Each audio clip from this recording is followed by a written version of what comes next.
اللہ تعالیٰ بار بار بتاتے ہیں کہ ہم نے یہ کیا ہم یہ کرنا چاہتے ہیں، اور پھر انسان جتنی اللہ تعالیٰ کہتے ہیں میں ہدایت بھیجتا ہوں، انسان اتنا ہی سرکش ہوتا جاتا ہے۔ اور پھر آگے کہتے ہیں کہ انسان کو نہ شکرا پایا، لیکن میں بہت غفور الرحیم ہوں۔ حتی الامکان تک آپ صحیح کہہ رہے ہیں کہ اللہ تعالیٰ کوشش کرتے ہیں کہ کسی طریقے سے ہم اپنے اوپر ظلم کرنے سے بچ جائیں اور اس ابدی بادشاہی کو حاصل کر لیں۔ یہ والا جو اللہ تعالیٰ ہے، میں آپ سے جاننا چاہتا ہوں کہ مجھے کیوں اتنا عرصہ لگا یہ والا تعارف اللہ تعالیٰ کا حاصل کرنے میں۔ میرے اوپر تو ایک ڈفرینٹ امپریشن تھا۔ آپ نے پچھلی دفعہ بڑی زبردست بات کی کہ معاذ اللہ نعوذ باللہ ہم نے اللہ تعالیٰ کو واقعی ایک ولن بنا دیا ہے، یعنی کہ وہ تو صرف اوپر لگتا ہے کہ بیٹھے ہیں سزا دینے کے لیے، کوڑے مارنے کے لیے، جہنم میں ڈالنے کے لیے،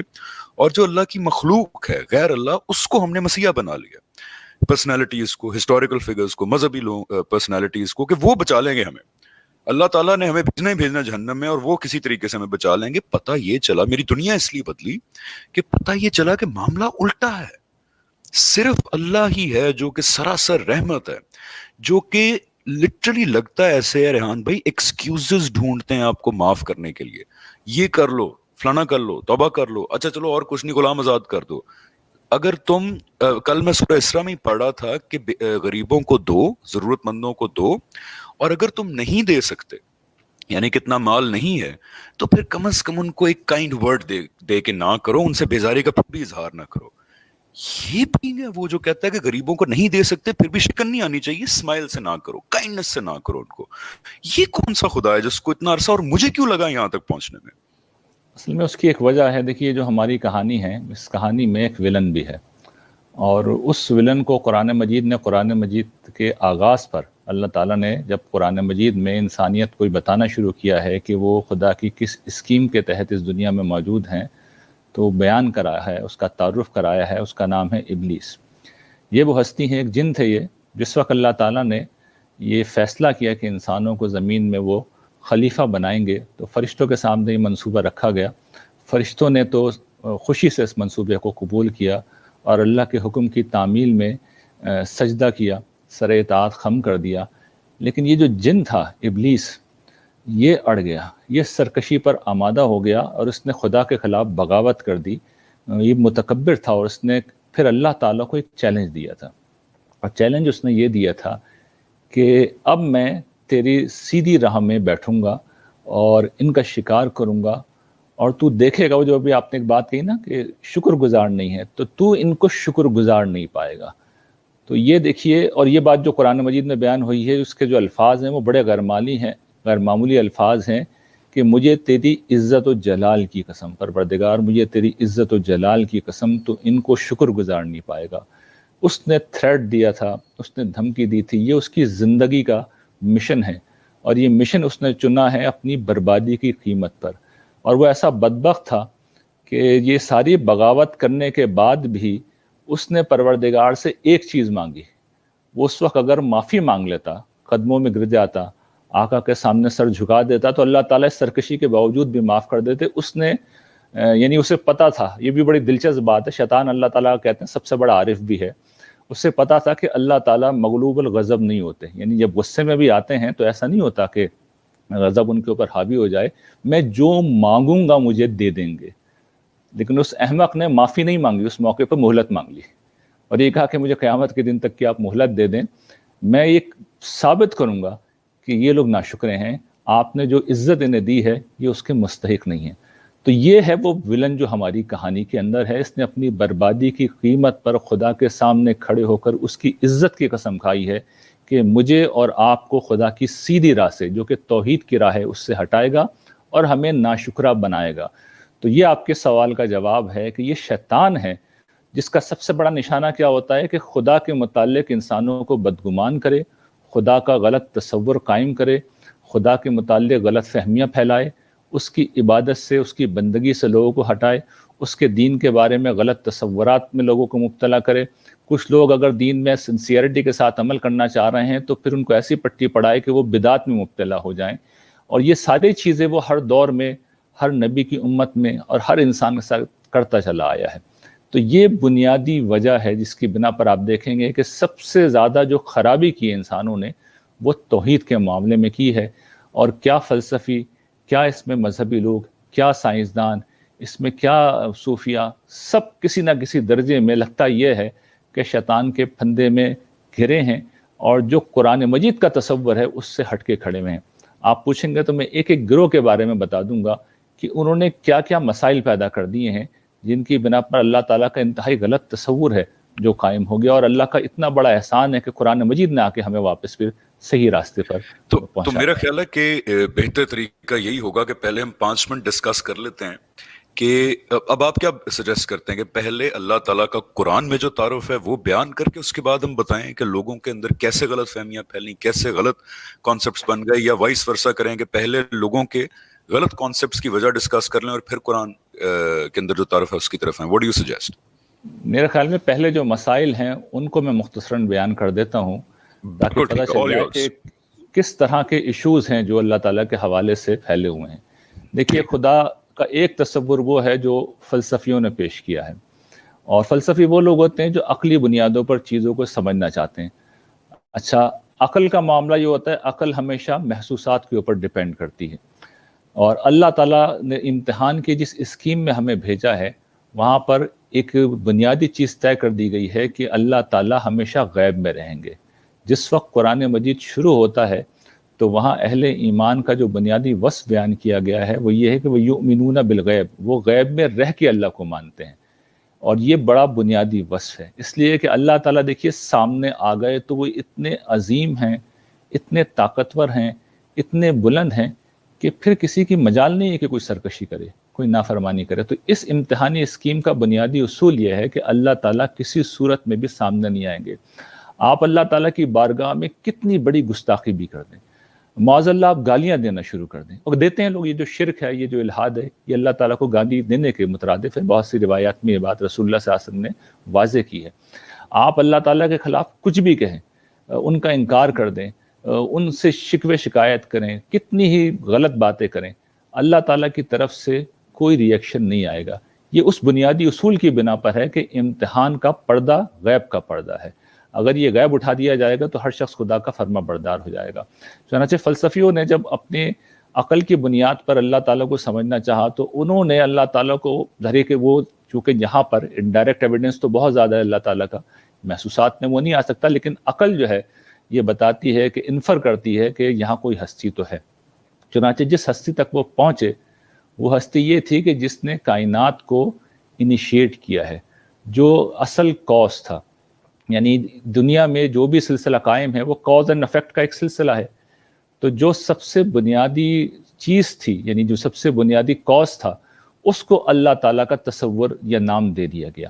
یہاں سے اللہ تعالیٰ کی حیثیت یہ ہوئی کہ وہ کائنات کے بنانے والے ہیں، اس کا آغاز کرنے والے ہیں، اور اس کے بعد ان کا کوئی خاص رول نہیں ہے۔ کچھ لوگوں نے اللہ تعالیٰ کو یہ رول دیا کہ اللہ تعالیٰ گویا کہ روح کائنات ہیں، اس پوری کائنات میں سرایت کیے ہوئے ہیں، ان کی کوئی شخصیت نہیں ہے، بلکہ جس طریقے سے کرنٹ دوڑتا ہے بس وہ اسی طریقے سے ہیں اور وہ کائنات میں ظہور کر رہے ہیں۔ فلسفے میں اور اس کے بعد تصوف میں یہ چیز آ گئی، اور تصوف یہ سمجھ لیجیے کہ یہ اسلامی لفظ سمجھا جاتا ہے، یہ اسلام سے پہلے بھی یہ سارے تصورات موجود تھے، یہ ہندو مت میں موجود تھے، یونان کے فلسفے کے اندر موجود تھے۔ ہموست کا جو نظریہ ہے یا اشراقیت کے جو نظریات ہیں، وہاں پر اللہ تعالیٰ کا یہی تصور تھا کہ مشخص ہستی نہیں ہے بلکہ ایک روح کائنات ہے جس نے انسانیت کو یا مخلوقات کو یا کائنات کو تخلیق تو کر دیا ہے، اس کے بعد نظام کائنات جو ہے کچھ دوسرے لوگوں کے حوالے کر دیا، اور یہاں سے پھر وہ مشرکانہ بستی وجود میں آئی جو آپ کو یونان کے اندر ملتی ہے، وہاں کی جو دیومالا ہے اس میں آپ کو ملتی ہے، ہندو دیومالا کے اندر آپ کو ملتی ہے۔ تو پہلا تصور اللہ تعالیٰ کا لوگوں کے اندر یہ ہے کہ وہ ہر چیز کے اندر جاری و ساری ہیں، ان کی اپنی کوئی شخصیت نہیں ہے۔ ٹھیک ہے، انہوں نے کائنات کو کبھی بنایا ہوگا، بنانے کے بعد وہ فارغ ہو گئے ہیں۔ دوسرا تصور جو پھر اسی سے پھوٹا ہے، وہ اس کے پیچھے ایک اور چیز بھی ہے، اور وہ کسی درجے میں چونکہ نبیوں سے بھی آیا ہے، یعنی نبیوں نے جب ایک خدا کی طرف بلایا ہے، اور ہم یہ جانتے ہیں کہ رسولوں کے اقوام کے معاملے میں کیونکہ ان کے جرائم کی بنا پر انہیں سزا دی گئی ہے اسی دنیا کے اندر، تو اب خدا کی عظمت کا تصور بھی ہے، اس کی بلندی کا تصور بھی ہے، اس نے سزا بھی دی ہے، تو ایک خوف لوگوں کے اندر پیدا ہوا۔ اب اس خوف کے نتیجے میں، عظمت کے اس احساس کے نتیجے میں یہ تصور آیا کہ بھئی اللہ تعالیٰ تک تو ہماری رسائی ہو نہیں سکتی، تو اللہ کے کچھ مقرب ڈھونڈو۔ اچھا، وہ مقرب پھر بڑے مہربان ہیں، وہ بڑے نرم ہیں، وہ بڑے حلیم ہیں، وہ بہت محبت کرنے والے ہیں، تو ہمیں ان سے محبت ہو جاتی ہے۔ اور یہ جو لات منات اور عزا ہیں، یا اسی طریقے سے مسیحی علم کلام کے اندر حضرت عیسیٰ علیہ السلام کو جس جگہ پہ رکھا گیا ہے کہ معاذ اللہ وہ اللہ تعالیٰ کے بیٹے ہیں، تو یہ سارے تصورات، یہ دیگر مشرکانہ تصورات ہیں، وہ یہیں سے پھوٹ رہے ہیں کہ اللہ تعالیٰ تک تو ہر کسی کی رسائی نہیں ہے، وہ تو بہت غصے والے ہیں، وہ تو بہت بڑے بادشاہ ہیں، ہمیں کچھ اور لوگوں کو ڈھونڈنا چاہیے، اور وہ اللہ تعالیٰ کے حضور ہمارے سفارشی ہوں گے، دنیا میں بھی کچھ چاہیے تو انہی سے ملے گا، اور آخرت میں بھی نجات پائیں گے تو انہی سے ملے گا۔ تو یہ دوسرا بڑا تصور ہے اللہ تعالیٰ کا، کہ جس میں وہ تخت پہ موجود تو ہیں، لیکن نظام کائنات دوسرے لوگ چلا رہے ہیں، یہ دوسرے مقربین ہیں اصل میں جن کو معبود کی حیثیت حاصل ہے۔ پھر جو ایک پوری قوم اللہ تعالیٰ نے اٹھائی، یہودی، انہوں نے خدا کا ایک اور غلط تصور دے دیا، یعنی ان کے یہاں خدا جو ہے گویا کہ ایک نسلی خدا ہے جو صرف یہودیوں کا خدا ہے، اور اس کا کام صرف اتنا ہے کہ یہودیوں کو پوری دنیا کے اندر وہ غلبہ و اقتدار دے۔ وہ یہودیوں کا خدا ہے، باقی انسانیت اس کے نزدیک انسانیت نہیں ہے بلکہ کمتر درجے کی کوئی مخلوق ہے۔ تو وہ گویا کہ خاندانی خدا کا تصور ہے جو سامنے آیا۔ مسیح حضرات نے اس میں جو چیز ایڈ کر دی مشرکانہ تصورات کے علاوہ، کہ اس کو بیوی والا معاذ اللہ خدا بھی بنا دیا، بیٹے والا خدا بھی بنا دیا، جو انسانوں کی شکل میں حلول کر جاتا ہے۔ تو یہ ایک اور تصور تھا۔ یہاں پر بھی دیکھیے رخ کس کی طرف ہو گیا؟ حضرت عیسیٰ علیہ السلام کی طرف ہو گیا۔ وہاں رخ کس کی طرف ہوا تھا؟ خاص قوم کی برتری کی طرف ہو گیا تھا۔ تو یہ خدا کے مختلف تصورات ہیں جو دنیا میں رہے ہیں، اس میں یا تو خدا کی شخصیت نہیں ہے، یا اس کے مقربین ہیں جو اصل میں رحیم ہیں، کریم ہیں۔ خدا بہرحال ایک بڑی جابر ہستی ہے اور بہت ہی طاقتور ہستی ہے، یا خدا ایک خاص قوم کا خدا ہے، یا پھر یہ ہے کہ خدا جو کچھ بھی ہے وہ اپنے تخت پہ بیٹھا ہوا، اس کا بیٹا جو ہے معاذ اللہ وہ دنیا کے لیے اصل مہربان ہے، اصل نجات دلانے والا ہے۔ تو یہ وہ سارے تصورات ہیں جہاں پر آپ دیکھیے کہ شیطان نے پوری طریقے سے انسانوں کو اللہ تعالیٰ سے ہٹا دیا، اس ہستی سے ہٹا دیا جس کا تعارف قرآن مجید کراتا ہے، اس ہستی سے ہٹا دیا کہ جس کے متعلق یہ کائنات بتاتی ہے کہ وہ انتہائی مہربان ہے۔ تو یہ وہ تصورات ہیں جن کی موجودگی میں جب قرآن مجید نازل آیا تو قرآن مجید نے اس میں سے ہر تصور کو اٹھا کے پھینک دیا، اور خدا کا اتنا خوبصورت تعارف کرایا، اتنا غیر معمولی تعارف کرایا کہ جس کی کوئی حد نہیں ہے۔ اور جب وہ تعارف آپ قرآن مجید کے صفات میں پڑھیں یا کائنات میں اللہ تعالیٰ کی جو کار فرمائیاں ہیں ان کی صورت میں آپ انہیں دیکھیں، تو پھر جیسے کہ میں نے عرض کیا، اس کے بعد انسان کو اپنے والدین بھی غیر لگنے لگتے ہیں اور اللہ تعالیٰ زیادہ اپنے لگنے لگتے ہیں۔ بالکل، اور یہی تصورات بدقسمتی سے ایون دو ہمارے پاس قرآن کریم موجود ہے، اور میرے جیسا ایک، میں عالم بھی نہیں ہوں، میں اسکالر بھی نہیں ہوں، میں کوئی 20 25 30 سال سے میری کوئی ریسرچ نہیں ہے اسلام پہ، لیکن صرف اتنا کیا کہ سارے کلچرل مسلکی بائسز سے پاک ہو کے جب قرآن پڑھا، اس میں اللہ تعالیٰ کی بات کرنے کا طریقہ دیکھا، صفات دیکھی، تو ایک بالکل ڈیفرنٹ اللہ تعالیٰ کی ذات سامنے آئی۔ تو مسلمانوں کے اندر بھی بدقسمتی سے ہمارے ہاں بھی اللہ تعالیٰ کے جو تصورات قائم ہو گئے ہم کچھ ایسے ہی ہیں کہ وہ تو ایک بڑی جابر ہستی ہیں، وہ تو بہت عظیم ہیں، ان سے بات کرنا مشکل ہے، ان تک پہنچنا مشکل ہے۔ تو نتیجتاً ہمارے ہاں وہی جو آپ نے بات کی کہ مذہبی شخصیات جو بڑی جینٹل ہوتی ہیں، لونگ ہوتی ہیں، ان کے وسیلے کے تھرو ہم چاہتے ہیں کہ اللہ تعالیٰ کے ہاں کوئی داد رسی ہو جائے، حالانکہ it's completely it's the other way around۔ سورہ اسراء میں it's highly recommended guys، سورہ اسراء انگلش کی اگر ٹرانسلیشن پڑھنی ہے تو ڈاکٹر مصطفیٰ خطاب کی ٹرانسلیشن مجھے بڑی پسند آئی، شہزاد سلیم صاحب کی بھی ہے۔ اس میں اللہ تعالیٰ اپوزٹ بات کہہ رہے ہیں کہ جن غیر اللہوں کو تم پکارتے ہو، ایون دو میرے قریب ترین بھی اگر کوئی شخصیات ہیں تو وہ بھی کام نہیں آئیں گی، میرے سے ڈائریکٹلی بات کرو، میں معاف کرنے والا ہوں، میں توبہ قبول کرنے والا ہوں۔ تو مسلمانوں کے ہاں بھی یہ تصورات پیدا ہو گئے، لیکن پھر قرآن میں جو آپ بتا رہے ہیں کہ اللہ تعالیٰ ہے، جو مطلب سوچتے ہی وہ ایک منہ پہ اسمائل بھی آ جاتی ہے اس شخصیت کے بارے میں۔ وہ کون ہے؟ وہ کون سی ہستی ہے؟ دیکھیے وہ ہستی اتنی غیر معمولی ہے، قرآن مجید نے بہت ہی خوبصورت طریقہ اختیار کیا ہے اللہ تعالیٰ کو متعارف کرانے کے لیے۔ ایک طرف تو اللہ تعالیٰ کی صفات کو بیان کیا گیا ہے، اس طرح میں نے پچھلی دفعہ بھی عرض کیا تھا کہ قرآن مجید کی ہر صورت کا آغاز بسم اللہ الرحمن الرحیم سے ہوتا ہے، اور وہاں پر رحمان رحیم یہ اللہ تعالیٰ کا بنیادی تعارف ہے۔ ٹھیک یہی قرآن مجید کا آغاز بھی ہے سورہ فاتحہ جو ہم پڑھتے ہیں، الحمدللہ رب العالمین الرحمن الرحیم، یہی ہماری نماز کا لازمی حصہ بھی ہے، یعنی جسے رسول اللہ صلی اللہ علیہ وسلم نے ایک روایت میں نماز قرار دیا ہے سورہ فاتحہ، تو اس سورہ فاتحہ کا آغاز اسی سے ہے۔ تو گویا کہ نماز کی شکل میں 5 وقت ہم جس چیز کو بار بار دہراتے ہیں وہ یہی ہے کہ اللہ کے لیے ساری تعریف ہے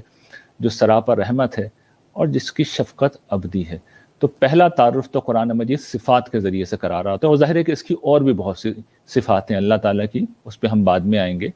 لیکن اللہ تعالیٰ نے ایک دوسرا طریقہ یہ اختیار کیا ہے کہ اپنے تعارف کے لیے اللہ تعالیٰ نے ہمیں توجہ دلائی ہے کہ تم ذرا اپنے ارد گرد غور کرو، تم کہاں جی رہے ہو۔ میں اسے اس طرح بیان کرتا ہوں کہ ہم ایک قاتل کائنات میں جی رہے ہیں۔ یہ کائنات، یہ یونیورس اپنی نیچر کے لحاظ سے زندگی کی قاتل ہے۔ سورج کو آپ دیکھ لیجئے، کروڑوں ڈگری ٹیمپریچر ہے، زندگی کی کوئی قسم اس ٹیمپریچر کو برداشت نہیں کر سکتی۔ جس کرۂ ارض کے اوپر اس وقت میں بھی اور آپ بھی بہت اطمینان کے ساتھ بیٹھے ہوئے ہیں، اس کے سینٹرل کور کا ٹیمپریچر آپ کے علم میں ہوگا کہ وہ بھی ہزاروں ڈگری کا ہے، لوہا بھی پگھلتا ہے وہاں پہ، لوہا بھی پگھلی ہوئی شکل میں وہاں پہ موجود ہے، لیکن ہم کتنے اطمینان کے ساتھ یہاں پر بیٹھے ہوئے ہیں۔ اچھا، اللہ تعالیٰ ہمارے ساتھ اتنے مہربان ہیں، انہوں نے جو کرم نوازیاں ہم پہ کی ہیں، قرآن مجید کہتا ہے کہ اگر تم ان کو دیکھنا چاہو اور ان کو لکھنا چاہو، ان کو بیان کرنا چاہو تو 7 سمندر دوات بن جائیں اور ساری دنیا کے درخت قلم بن جائیں، تب بھی یہ سمندروں کی سیاہی ختم ہو جائے گی، لیکن اللہ تعالیٰ کی یہ باتیں ختم نہیں ہوں گی۔ میں چند چیزوں کا اب آپ کے سامنے ذکر کر دیتا ہوں۔ دیکھیے، سب سے پہلے انسان سے ہم شروع کرتے ہیں۔ یہ جو انسان اس دنیا میں جب آتا ہے، تو اس کا اس دنیا میں آنا ایک معجزہ ہے کہ آپ دیکھیے، ہم جب کوئی چیز بناتے ہیں تو فیکٹری لگاتے ہیں۔ اللہ تعالیٰ نے کمال یہ کیا ہے کہ ہم انسانوں کو فیکٹری بنا دیتے ہیں، یعنی ہماری مائیں ہماری فیکٹری بن جاتی ہیں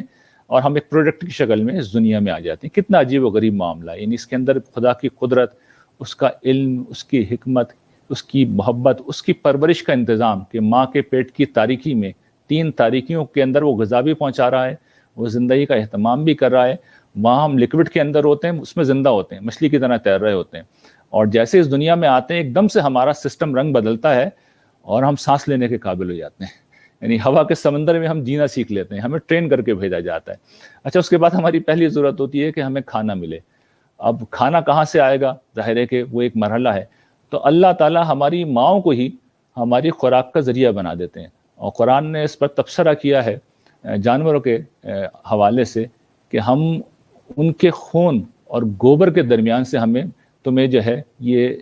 ہم دودھ پلاتے ہیں جو پینے والوں کے لیے بہت ہی خوشگوار ہے، خوش ذائقہ ہے، سفید شیریں قسم کا یہ جو دودھ ہے ہم پیتے ہیں، جانوروں کے جسم سے نکلتا ہے، ظاہر ہے ماؤں کے بطن سے بھی یہی غذا ہم حاصل کرتے ہیں۔ اچھا، اس میں بھی خدا کی آپ عنایت دیکھیے، خدا کی کرم نوازی دیکھیے، اس کی حکمت دیکھیے، یعنی میں جو باتیں عرض کر رہا ہوں وہ خدا کی رحمت کا بھی تعارف ہے، اس کی قدرت کا بھی، اس کے علم کا بھی، اس کی صنائی کا، یعنی ہر چیز میں آپ کو نظر آئے گا کہ غیر معمولی ذہین، انٹیلیجنٹ، یعنی انتہائی کریم ہستی بھی ہے، صاحب قدرت بھی ہے، صاحب علم بھی ہے۔ یعنی ماں سے ہم غذا حاصل کرتے ہیں، اس وقت اگر ہمارے دانت نکل آئیں تو ہماری مائیں ہمیں پھینک دیں گی، اور یہی ہوتا ہے بچوں کے جب دانت نکل جاتے ہیں تو مائیں انہیں چھوڑنا شروع کر دیتی ہیں، اس وقت ہمارے دانت نہیں ہوتے، ہمارے صرف مسوڑے ہوتے ہیں۔ اور پھر جب ہماری خوراک کی ضرورت پیدا ہونے لگتی ہے 6 مہینے بعد کم و بیش، یہ وہ عمر ہے جس میں بچوں کو ٹھوس غذا کی ضرورت ہوتی ہے، تو ٹھیک یہی وہ وقت ہے جب ہمارے دانت نکلنے شروع ہوتے ہیں اور ہماری مائیں پھر ہمیں چھوڑتی ہیں اور ہم ٹھوس غذا کھانا شروع کر دیتے ہیں۔ اچھا، یہ دانت جو نکلتے ہیں ذرا کمزور ہوتے ہیں، یہ وہ غذائیں نہیں چبا سکتے جو بڑے ہونے کے بعد ہمیں کھانی اور چبانی ہے، جن ذائقوں سے ہمیں لطف اندوز ہونا ہے۔ تو اس کے لیے پھر اللہ تعالیٰ یہ کرتے ہیں کہ ہمارے یہ جو بیبی ٹیتھ ہیں ان کو اللہ تعالیٰ توڑتے ہیں، اور حیرت انگیز طریقے سے ان کے نیچے سے وہ دانت نکل آتے ہیں کہ جن کی اگر اچھی طرح کیئر کی جائے تو ڈینٹسٹ حضرات یہ کہتے ہیں کہ کئی سو سال تک کی ہماری ضرورت پورے کرنے کے وہ قابل ہیں۔ پھر اللہ تعالیٰ قرآن میں یہ بات کہتے ہیں کہ تم اپنی غذا پر ذرا غور کرو۔ دیکھیے، اللہ تعالیٰ نے بڑی دلچسپ بات ہماری توجہ دلائی ہے کہ انہوں نے اتنی ساری مخلوقات پیدا کی، اتنے سارے جانور پیدا کی، ان کے لیے کیا ہے؟ صرف خشک گھاس ہے، پتے ہیں، اور ایک انسان کے لیے غذا کا جو تنوع ہے، جو ورائٹی ہے، یعنی آپ اندازہ کیجئے کہ ڈیری کی فوڈ آئٹم ہم کھاتے ہیں، گوشت ہم کھاتے ہیں، گوشت میں کتنی ورائٹی ہے، پھر ویجیٹیبل ہر طرح کی ہم کھاتے ہیں، پھر اناج دالیں ہم کھاتے ہیں، چاول ہم کھاتے ہیں، یعنی ایک نعمتوں کا دسترخوان ہے، ذائقوں کا دسترخوان ہے۔ ہمارے اندر ذائقہ محسوس کرنے کی جیسی صلاحیت ہے، ہمارے اندر مختلف رنگوں کو دیکھنے کی جو صلاحیت ہے، ہمارے اندر مختلف قسم کی آوازوں کو انجوائے کرنے کی جو صلاحیت ہے، ایسا لگتا ہے کہ دینے والے نے نعمتوں کا دسترخوان بھی لگایا ہے اور ساتھ میں اس کا اپنا ذوق جمال بہت شاندار ہے، اور وہ یہ جانتا ہے کہ میں نے جس کو پیدا کیا اس کے اندر بھی ذوق جمال ہے، تو اس کی تسکین کے لیے بھی اس نے ورائٹی پیدا کی ہے۔ تو یہ چند مثالیں ہیں جو ہمارے اپنے وجود کی ہیں۔ ذرا باہر آ جائیے، اس کائنات کے اندر ہماری زندگی کے لیے کیا اہتمام کیے گئے ہیں۔ یہ جو ہمارا کرۂ ارض ہے، ہم جانتے ہیں کہ اس میں مختلف قسم کی گیسیں موجود ہیں، ہم گیسوں کے ایک سمندر میں موجود ہیں، آکسیجن کے بغیر ہم مر جائیں گے، یہ بات آپ کو معلوم ہے، ایک لمحے کے لیے بھی ہم جی نہیں سکتے۔ کھانا ہم نہ کھائیں تو 2-4 دن تک بچ جائیں گے، پانی نہ پئیں تو ہم 1-8 دن تک سروائیو کر جائیں گے، سانس کے بغیر تو اگلے منٹ میں ہم ختم ہو جائیں گے۔ تو اس کے لیے اللہ تعالیٰ نے کیا اہتمام کیا ہے کہ پوری کائنات میں سے یہ وہ واحد سیارہ ہے کہ جہاں پر آکسیجن کا غالباً 23 یا 24% کا خاص تناسب میں وہ موجود ہے، مسلسل پیدا ہو رہی ہے کیونکہ کنزیوم بھی ہو رہی ہے یہاں پہ، اور وہ اس اہتمام کو مسلسل باقی رکھتے ہیں۔ یہ آکسیجن ذرا سی زیادہ ہو جائے، یعنی تناسب برقرار اس طرح رکھا ہے کہ ذرا سی اگر یہ زیادہ ہو جائے تو ہر چیز کو آگ لگ جائے گی، اور کم ہو جائے تو ہم مر جائیں گے۔ تو یہ ایک چیز ہے، ہمارا سانس ہے۔ پھر آپ یہ دیکھیے کہ سورج سے ہمارا جو فاصلہ ہے، سورج ذرا سا قریب آ جائے تو ہم جھلس کر رہ جائیں گے، سورج دور ہو جائے تو ہم ٹھٹر کر مر جائیں گے۔ اسی طریقے سے دن اور رات کا جو سلسلہ قرآن مجید توجہ دلاتا ہے کہ تم دیکھو کہ یہ سلسلہ اگر اللہ تعالیٰ موقوف کر دیں اور زمین اپنی جگہ پر ساکن ہو جائے تو آپ دیکھیے جس حصے کی طرف سورج جس حصے کی طرف ہوگا وہ جھلس جائے گی، اور جس حصے کی طرف نہیں ہوگا وہ ٹھنڈ سے ٹھٹر جائے گی۔ اور دن اور رات کا سلسلہ کتنی حکمت کے ساتھ ہے کہ ہمارے لیے گویا کہ ایک بلب ہے سورج جو بند کر دیا جاتا ہے۔ جیسے مائیں ہوتی ہیں، وہ رات ہوتی ہے، بچوں کے سونے کا وقت ہوتا ہے تو لائٹ بند کر دیتی ہیں، تو اللہ تعالیٰ بھی لائٹ بند کر دیتے ہیں، سورج کی لائٹ بند کر دیتے ہیں اور ہمیں سلا دیتے ہیں، اور پھر ہم سکون سے اپنی نیند پوری کر کے صبح اٹھتے ہیں کیونکہ ہمیں کام کرنا ہوتا ہے تو اس کے لیے روشنی کر دیتے ہیں۔ تو یہ چند اہتمام ہیں جو میں نے آپ کو گنوائے ہیں، ان جیسے ان گنت اہتمام ہیں، اتنے زیادہ اہتمام ہیں کہ اگر انہیں گننا چاہیں تو گن نہ سکیں، ان کا حساب رکھنا چاہیں تو حساب نہ رکھ سکیں، ان کا شکر ادا کرنا چاہیں تو شکر نہ ادا کر سکیں۔ لیکن ہم کیا کرتے ہیں کہ ہم اس سب کو فری لنچ سمجھتے ہیں، اور ہم کہتے ہیں کہ اس کو کوئی نہیں دے رہا، یہ تو خود بخود ہو گیا۔ تو اس سے بڑی بدقسمتی کیا ہو سکتی ہے؟ میں ابھی قرآن کی طرف نہیں آیا، اللہ تعالیٰ وہاں کے اپنا تعارف کرا رہے ہیں، میں تو یہ کہہ رہا ہوں کہ ذرا اس کائنات کو دیکھ لیں، اس لیے کہ قرآن کم لوگ پڑھتے ہیں، کائنات کو تو سب دیکھ رہے ہیں۔ لیکن جو